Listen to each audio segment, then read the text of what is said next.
Okay, what we've done so far is we created a domain last week. We created users in the domain, organizational units.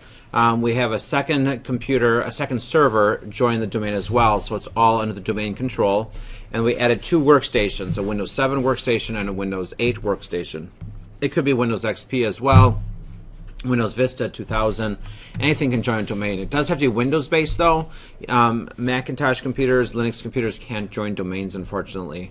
There's some options that you can work with that.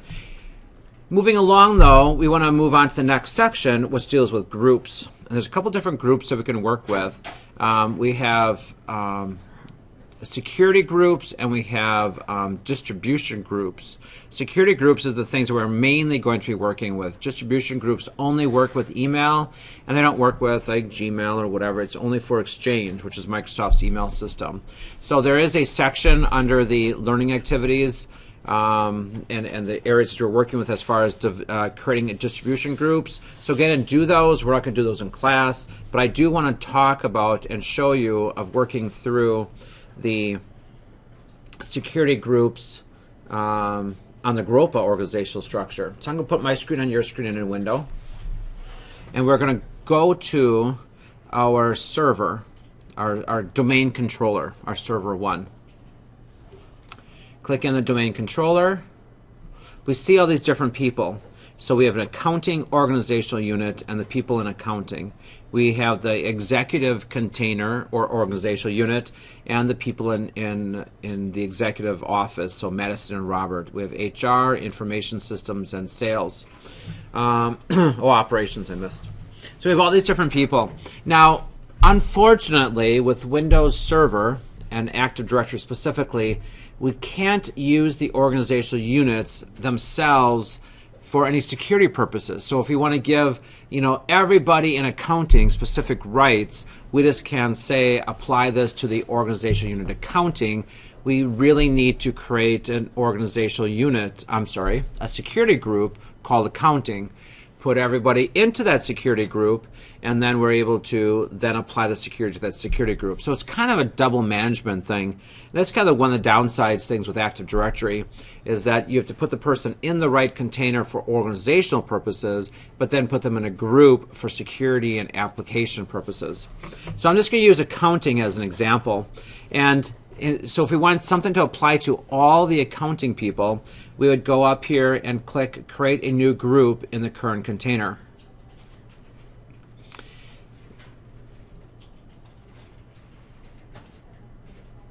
And when I come up, it's going to create a new group.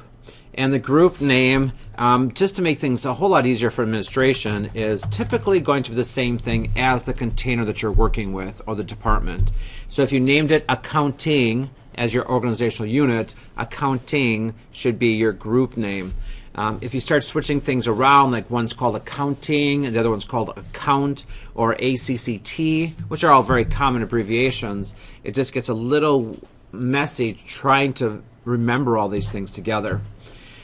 The far majority of the times that we're working with things, they're going to be a global group scope. And you went through the lectures, you saw the demonstrations, and they talked the difference between domain, global, and universal.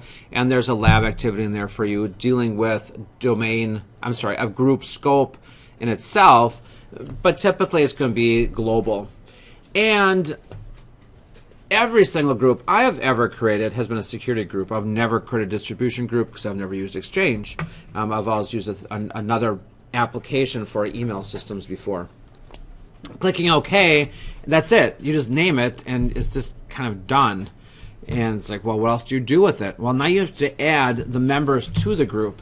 And you can do it 2 different ways. You can go to the member itself, so Andrew, and I can double-click on Andrew. And when I do, there'll be a bunch of tabs up across the top. And one of them says members, member of.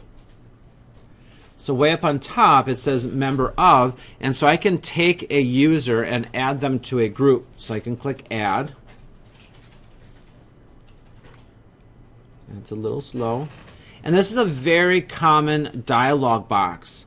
And this is very, very useful. So if you're starting to do something, if you want to add something, you just have to just start typing it, and you get to a point where you think that's probably going to be a unique name, and you click on check names.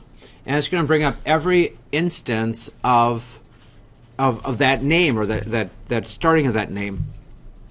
LabSim doesn't typically allow this to happen.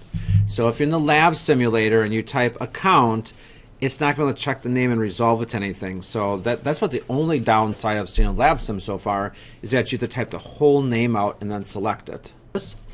And so if I choose the accounting group, it's a group, not the account operator. So I click on accounting and I click OK, and I click OK, and I click OK. I've now added Andrew to there. Well, just like Matt said, if I'm working with lots of people, I can choose many different people. So I'm going to take the next two people, Daniel and Elizabeth, and I'm going to select those two people. Hang on a second here. And I right-click, and I can actually choose right off the menu. And this can be done with an individual person or select multiple selected people. I can say add to a group. So I can either go to the properties, go to the member of tab, or I can right click and say add to group.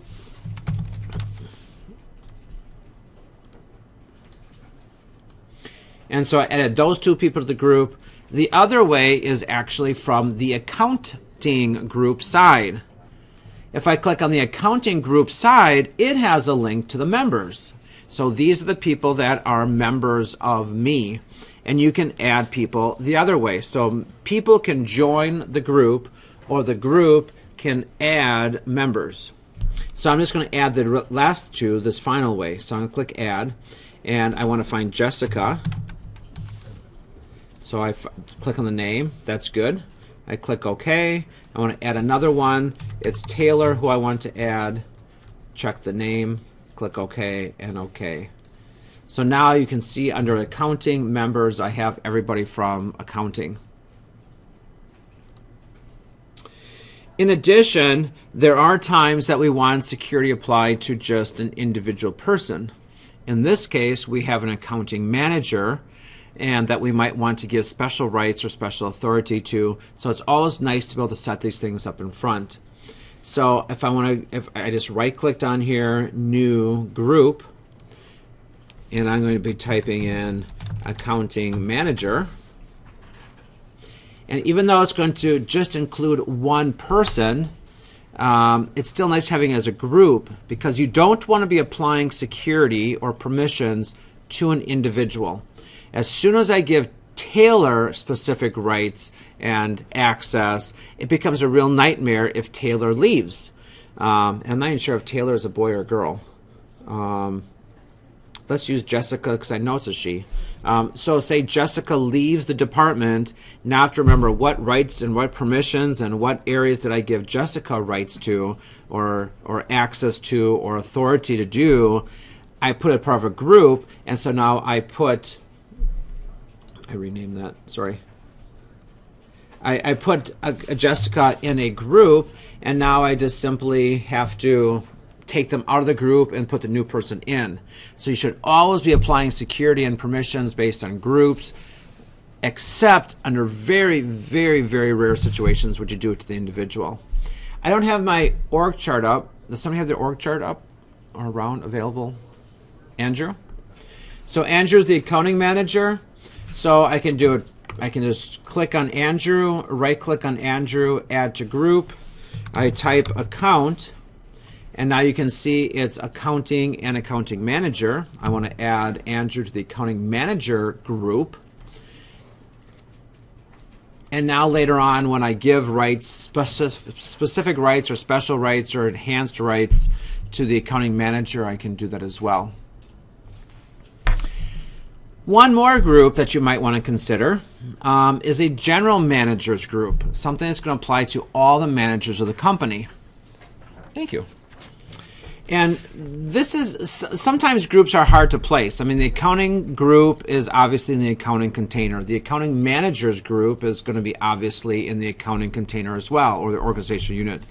Where would you put a general managers organization group? And you know, how do you can put it pretty much anywhere. A couple places you could do it is right underneath Garopa. You could put a group right underneath Garopa at the top level. You could put it underneath users. There's other groups already in here, so you could add them in there as well. So it's sort of a general catch-all. Sometimes the users area can get a little cumbersome or a little overwhelming because there's so many built-in system users and groups. And so what you can do as an option, and there's no specific right way in this area, is underneath the Garopa.com is create another organizational unit called groups, or security groups, or company groups, or whatever you want to be doing. And then underneath there, you can create a new group called managers.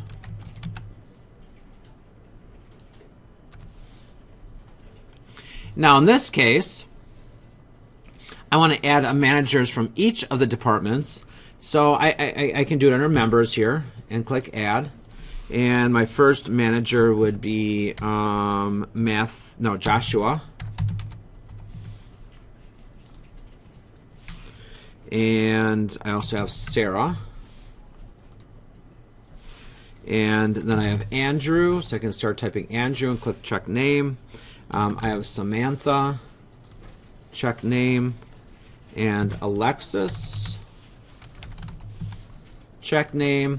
And Madison is the president, and technically that's not a manager, but it would be she would be part of the managers group, I'm thinking. These are completely arbitrary decisions. You base on your company structure. We're just doing it as just a practice or a scenario to work with. And I click OK, and so here's all my managers. So later on, if I say there's a special managers folder that they might have access to, I grant permissions for them to share stuff at the manager level that we don't want the rest of the employees to see, but the managers want to share amongst themselves. That's who's going to have rights. Now, Alexis is the HR manager. Say that Alexis leaves and Anthony becomes the manager. All I have to do is remove Alexis. So I remove Alexis, and then I add Anthony. And without doing anything with either of those users, Anthony now has access to in the potential managers folder, and Alexis no longer has access to the managers folder. I'm going to put this back so that it is correct. So I'm going to remove Anthony, and I'm going to put Alexis back in.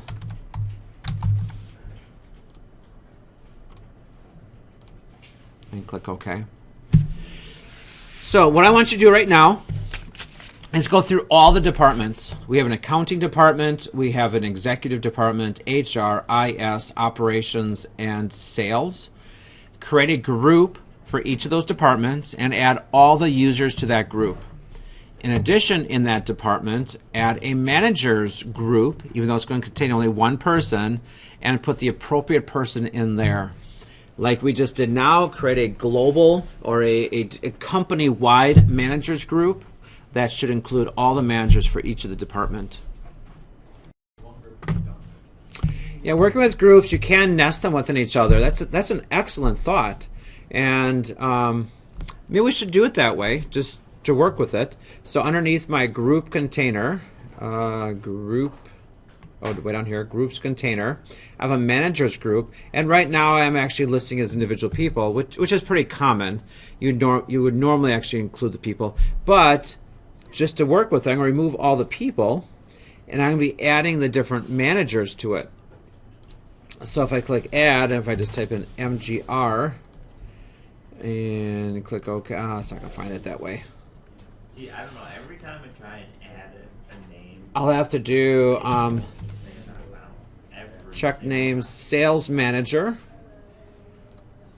and then operations manager, and then accounting manager.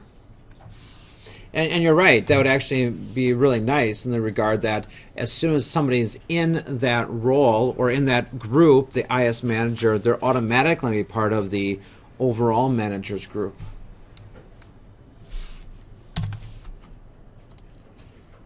HR manager, And then I included a group called President, just for being like a manager in the executive department. President is just president. So it makes up of 1, 2, 3, 4, 5 departments and the president.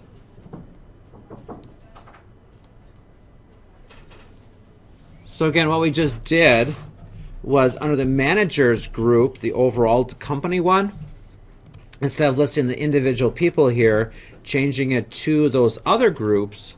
And so as we add and remove people from the sales manager group, they'll automatically be part of this overall managers group. So excellent, excellent thought on there. There's so many ways you can work with security and so many ways you can organize it and set it up structurally. It's going to be what's going to work best in your organization and your scenario, and how detailed you need the security. Do I need to break down the groups down to east and west for the sales? Possibly I do. It certainly wouldn't hurt having those groups list the people from there. And then in that situation, under sales, underneath sales, then the members, I would just have the east accounting and west accounting in here instead of having to list the people as well.